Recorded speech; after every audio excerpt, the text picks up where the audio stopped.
conseguido trasladar el efecto social de la crisis a los ayuntamientos.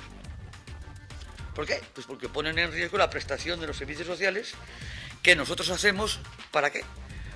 Pues la traslada para culparnos a nosotros de los posibles recortes si hubiera, en lugar de asumir responsabilidades.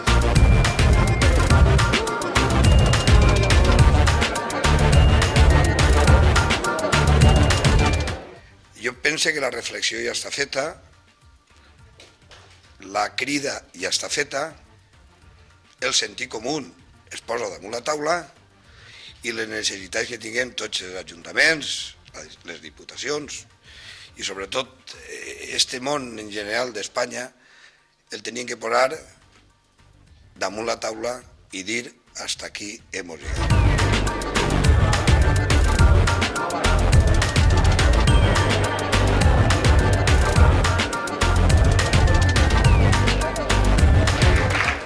Quiero que sepáis que el movimiento de alcaldes que lidera Rita Barberá con la carta que ha enviado a la ministra de Economía y vicepresidenta del Gobierno no es solo un movimiento valenciano, que los alcaldes de toda España y alcaldesas de toda España se están sumando a esa carta, que es una marea popular que lleva un problema a las puertas de la Moncloa y que esa marea, ese clamor y el principio de la solución, gracias a Rita Barberá, una vez más, ha nacido en Valencia.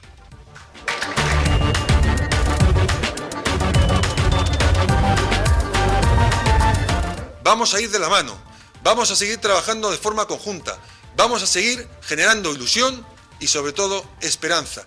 Y vamos a exigir al Gobierno de España que atienda las necesidades de la comunidad, de los ayuntamientos, pero lo más importante, que no abandone nunca a los ciudadanos.